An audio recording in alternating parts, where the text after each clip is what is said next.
All right, welcome back guys. This is Dom's last lesson and we finally got around to short game. So, you looking forward to it? No, No? not at all. I don't like short game. Well, you're going to like it now because this is the only way you can play golf is if we can get you with some sort of respectable short game. So what we're going to do is, obviously this one might be a little bit longer because we've got a couple of different things to cover. Again, the lesson itself's only an hour, but through editing it might be a slightly longer video. We're going to cover chip and runs, we're going to cover the lofted chips, some putting, and then we're going to do pretty much a quick basic rundown of bunkers because remember out on the course you kind of struggled a little bit in the last one, so if you get in there, at least we'll have an idea on how to get you out of there. But I hope you guys enjoy, we'll get in.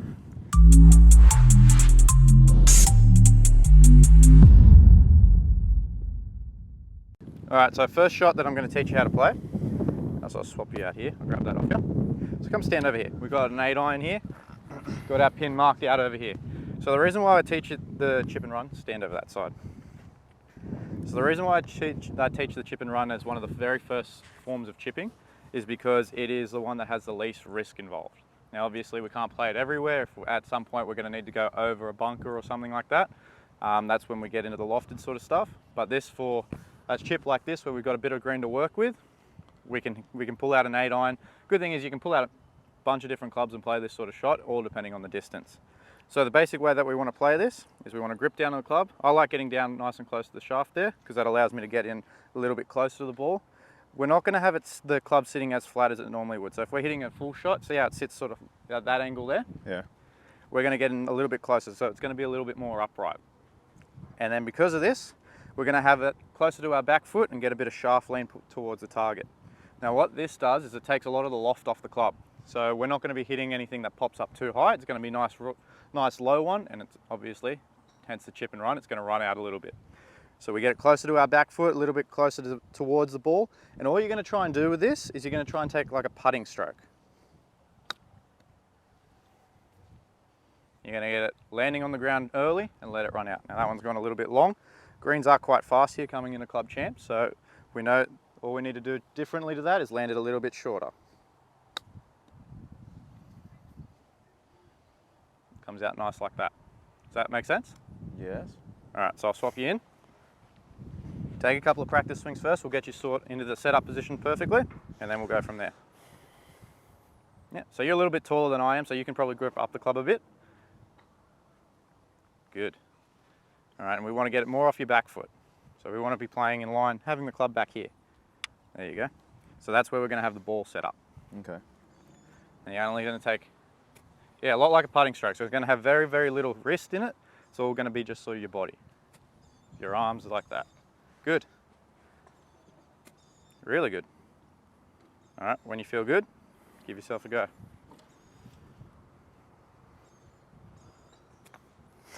So the big thing with chipping to keep involved, you cannot slow down. Okay. It's the same with every sort of shot, but even more so in chipping, you'll get shots like that if you decel into the ball, decelerate into the ball.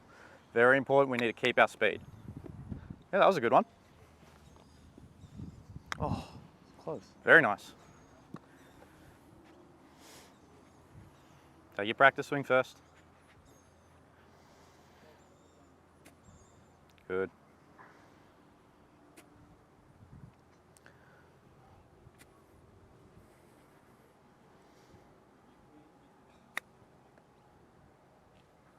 Nice. Now you can see why this would be one of the first chips we sort of learn is because it's not a whole lot in terms of technique wise that could go wrong for us. We don't have this very long swing that if we make poor contact is going to launch over the back of the green. The big thing is the difference between our best chip and run and our worst chip and run is going to be a lot better than our best lofted chip and our worst lofted chip. Now you'll see as you get more comfortable with other sort of chips and as you play a bit more golf, you may choose to put this in the bag a little bit more and choose a lofted one. But in terms of if you're having a day where you're struggling with your chipping, this is definitely the best one to pull out of the bag because it's least things to go wrong. Now, one thing to keep in mind in terms of how hard we want to hit it is if we're hitting a chip and run to this pin that we've got here, right? Easiest thing we can do is we can break up this shot into thirds. So we divide the distance in thirds. If we're playing a chip and run, we always want to get that ball landing in that first third. So with that one there, you saw how all the ones that we got close to the hole were landing somewhere around here, right? That'd be somewhere in our first third. So I'd say the first third probably ends about here. Second one, obviously that middle section between the green and that last third's where that includes the hole. So if we then have a chip shot, let's say going to that further pin past it, right? We don't want to hit a bigger one that carries outside that first third. If we're hitting to that shot, what we can do is we can actually club up, go to like a 7-iron, and make sure that we're still landing it in that first third. So if I was to swap your clubs, right, and give you, we'll do an extreme version of this. Try it with a 6-iron. So a little less loft again, a little longer club. Same technique, but what you'll notice is as soon as you try and hit this, it's going to come out a lot hotter. So you're going to have to land this even shorter. Where am I aiming? So say we'll go the same pin, but I want you to try and figure out how hard you need to hit this with a 6-iron. Remember, we've got to make sure we keep that speed through it. Well done. You see how you landed that really short, yeah? Mm-hmm. You see how far it still ran on? Yeah. And that's why we go, if we have that, for instance, we're going up to that far pin, we'd do that. We'd chuck to a 6-iron, land it in the same spot, but it'd run up further. And the main reason we do that is we want less time with the ball in the air. Because the quicker we can get that ball on the ground, less outside influences to impact the ball.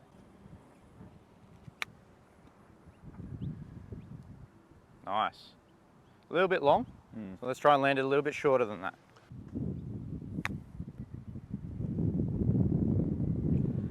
So you see there how you still hit a relatively decent shot there, right? Mm-hmm. If we were to hit that sort of strike with a lofted shot, you'd be in a bit of trouble. The main reason for that, you know how we talked about a couple of sessions back where with our irons we always want to be hitting down into the ground with it? Yeah. That one there was a little bit with you trying to help the ball up in the air, and that's why you got a little bit skinny. Now, what you need to make sure on is if you're doing these shots, right, and it's a lot easier with a chip and run because it's on that back foot, it's encouraging that downward strike, but you still want to be making sure we're getting that contact with the grass. If you do one where you kind of miss the grass, tendency there is to try and lean back and help the ball up in the air. We don't want to be doing that. How's it going? So all I want you to do is make sure that with these next few ones, I want you to make sure your practice swings are taking that ground contact, getting that contact with the ground.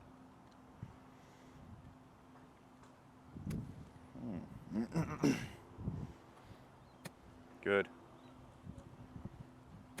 Good. Now the tendency here, guys, is a lot of the time when you're very new to golf, and even for someone who's been playing golf for a while, is when we have that much shorter swing than that full swing, it gets very hard sometimes to feel that downward strike into the ball. It gets very hard to feel like you have that control to be able to do that because obviously the swing's a lot shorter than our full swing, and you just feel like you have less control. Really good. Really, really good. In those cases there, it just comes down to repetition and trusting yourself to be able to do that movement where you're coming down to the ball. That was a really nice shot, Dom. Thanks.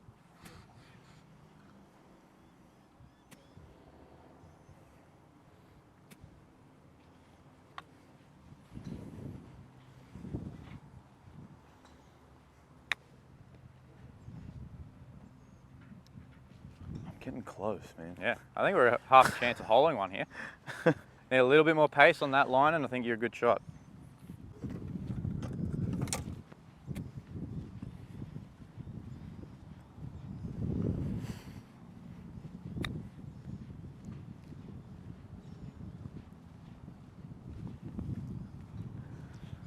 Good thing that was the last one.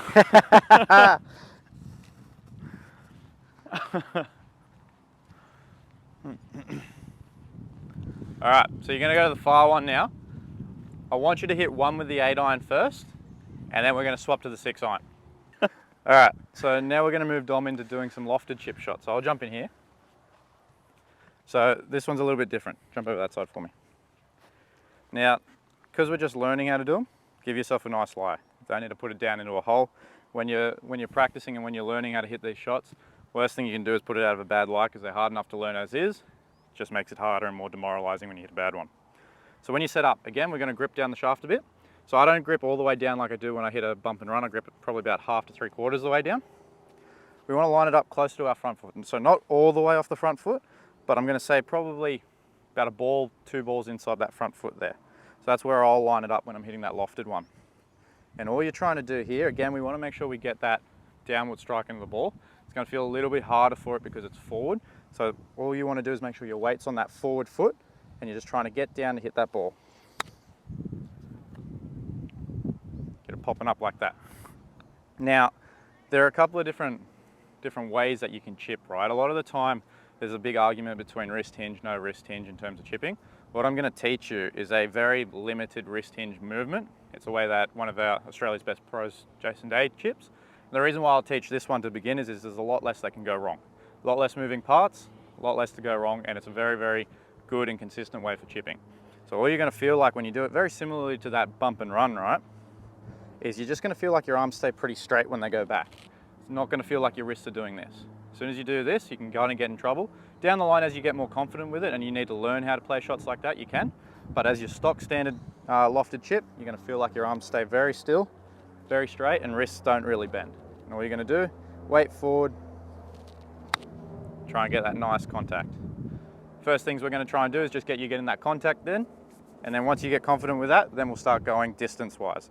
Because the main thing that people struggle with here is because it's a longer shot, a longer swing to have that same sort of distance in the bump and run, right? They'll always end up trying to scoop the ball, or they'll get a little bit quick with it. All I want you to do, don't worry too much about the target itself. If we can finish it in between those two holes, that's a good result there. All I want you to do is focus on that setup, getting that weight forward, and then trying to keep your arms a lot straighter as you go through. Does that make sense? Yes. Let's find out. You take some practice swings first. Same as the bump and run, we want to make sure we're making contact with the ground. Got that? Good. Very good. Good. All right, when you're ready, hit a shot.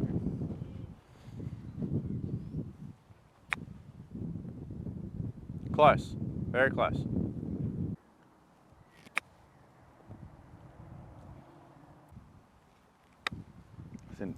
Yeah, and that's why it's more important that, well, actually, that's a great example of why from this sort of position we'd hit a bump and run rather than that lofted shot, is because you saw your worst bump and run ended up, what, 15 foot from the hole. Yeah.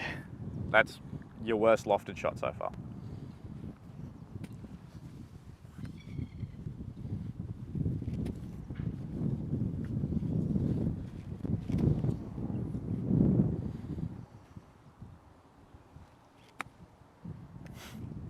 All right, so what I want you to try and do is you're going to take a couple of practice swings for me, and you're actually going to hit a couple of chip shots as well with your back foot on its toe like this. Remember that drill we did a while ago? You don't need to step through on this one. You don't need to do any of that, because the reason why we're only going to be chipping like this is because it forces that weight forward again. Now, we're not hitting full shots, so we don't have any weight transfer in it. We're having a very, very still body while we do this, and all it's going to help you do is get that feeling of bringing that club down on the ball. Good. Really good. All right, when you're ready, set yourself first with 2 feet and then put the foot up.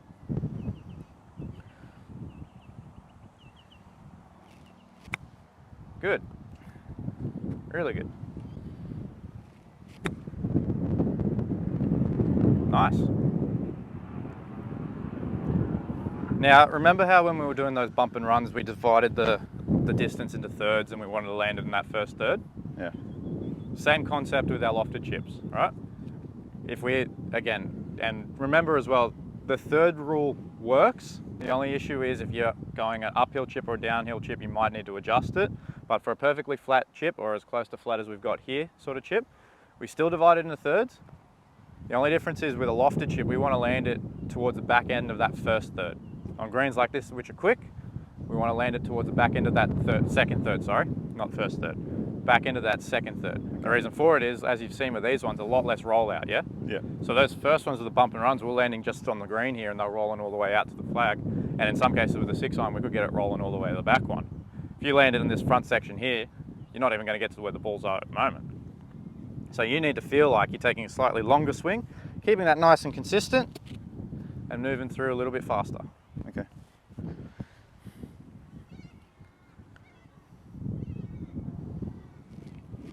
Good. So did that feel like you were getting quicker on the way through? Yeah. So from my perspective here, right? Yeah. You are getting a little bit quicker, but it looks like this. See how it's nice and smooth? Yeah. I'll do it over here as well. Dom's looking like this now. It's not like he's really accelerating. The reason why I wanted Dom to feel like he was getting quicker is because his tendency is to get to here, not trust that feeling like it's a very long swing, and then slow down through the ball. So you need to feel like you're keeping that speed forward, coming through the ball. Good. All right, so for anyone who's not in New South Wales, we have had so much rain this year that we've probably had more time with our bunkers being out of play in GUR than they have been in play. So we're pretty much just going to do a quick crash course on if you get into one while we're out there and they're in play, just how you can get them out. Because our bunker here, our practice bunker, needs to be redone. They're going to be bringing in more sand and fixing it up. So we don't really have too many opportunities to try and practice it, but at least this way you'll have a basic understanding and know how you need to get the action you need to do to get the ball out.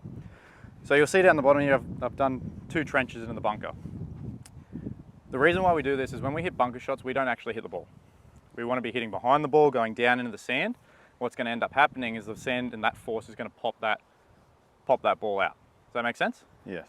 So all I want you to do is we're going to get some shots where you're going to be trying to make contact coming down into this first trench. So you're going to move your way up this trench here, and you're going to be trying to make that first contact in that trench and taking out this sand in the middle. With my feet placement. So what you're going to do to get this setup is you're going to get a nice wide stance, like really wide. You're going to bend your knees, lower your center of gravity, and you're going to have your weight all on your forward foot, so your left foot there.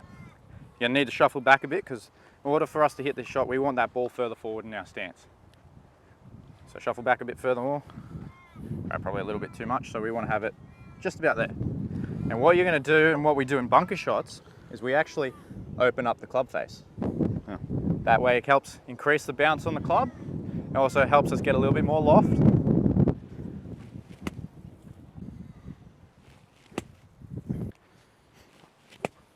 All right, so that one was a little bit further back. So you want to make sure we're trying to enter in right on this first line. And you'll see when I do this, when I set up to it, setting up as if the ball's that middle section. And all I'm trying to do is enter at that first trench, enter it, exit at the next one. See, it has a much lighter sound through it. It's not that thud and dig. Yeah, okay. Now it's a little bit harder with the wedge that you got because you don't have that much bounce on your wedge. And the bounce is what helps that club come back out of the sand. Okay.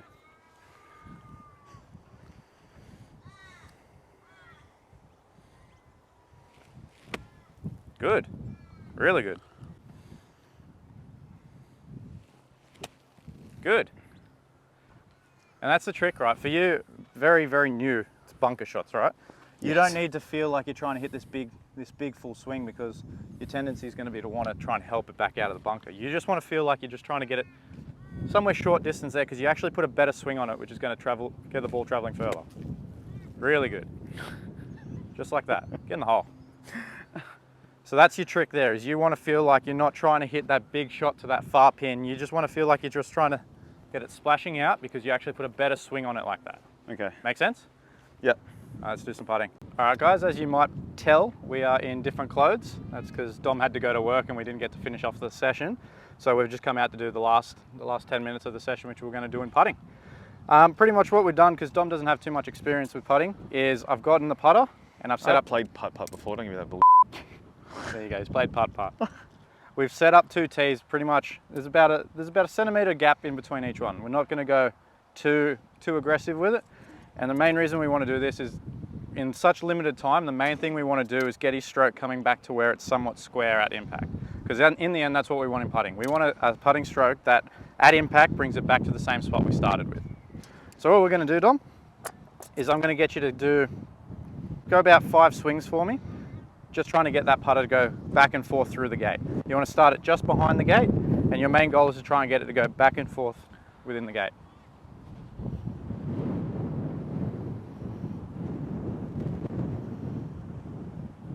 Good. Really good. All right, when you feel comfortable with that, I want you to hit a putt. Go again. So your overall setup's pretty good. The only thing we want to change a little bit is we want to get you actually pointing your feet at the target, because that's going to be one of the things that's going to help you out. What? What's the target? So if you move that putter out the way, if I put this across where your feet just were, Yeah. So you want it like this? yeah, that's where we want it. This is how we had it before. So you had it like that. Oh. So come have a look at this. You want to have it more square to the target. So obviously where our putter is, we want that pointing towards where the target is. So you'd imagine it there. Yeah. You'd want your feet running parallel to that. Okay. Yours were like this, and that's why you're missing putts out to the right, is because you're setting up like this and going through the gate that way. Okay. So you just want to imagine you're pointing everything parallel. All right, sorry about that, guys. It looked like phone filled up in storage, so it stopped recording. Pretty much all we did was we did that work on the gate and some alignment stuff with Dom. Now we're just going to implement it into a longer style putt. So exact same thing, get you set up there a little bit more with the ball towards the front foot, and he's going to get that line on the putter match the line on the ball. So that's a little bit open at this point. So for you to match that up, you need to have it more there. There. Oh, okay. That's lined up with it.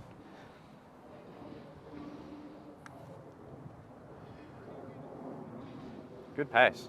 Now, I did say it before, but just so you guys are aware, I didn't line this gate up taking into account for the break or anything.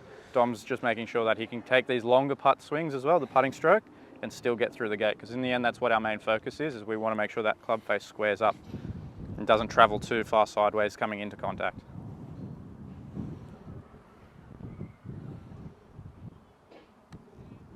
Good, really good roll. So now if we move you away from the gate, let's hit some putts without it. You're imagining that gate's still there. I want you to line up. And the best thing to do as well, in terms of putting, we're not actually aiming for the hole in this, right? Because if we aim at the hole, it's going to go, yeah, we want to aim left. So this will allow you to free up a little bit in your target because the gate's not there.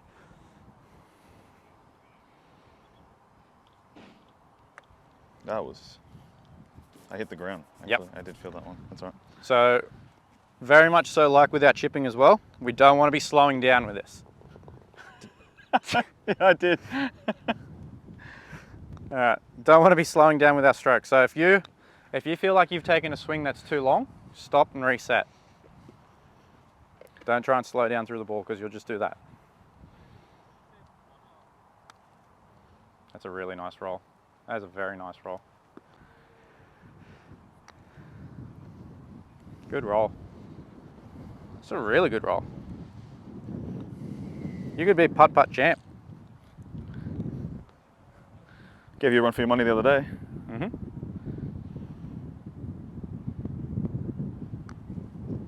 That's probably one of your worst strikes, but if you can get, and that's the importance of that gate drill, right, is if you can get that club coming back through that imaginary gate, Yeah. that's going to be the worst that you get. Does that all make sense, what we've done today? Yep. Happy with that? Yes, sir. Perfect. So that pretty much sums up Dom's last lesson, and what a good timing too. We're just coming into some nice weather here in Sydney, so next week hopefully we'll be getting out there. Dom will be playing the back nine at the Ridge again, and the goal is to beat 31 over par. Easy. I think we're a good chance of that. Like, considering your very first tee shot, the first round was like top down the middle. I think we've got a good shot at him beating it. Yeah, hopefully. But other than that, guys, I hope you enjoyed the video and enjoyed the series so far. I've got the summary coming up in the next week or so. But enjoy the rest of your week. Thank you.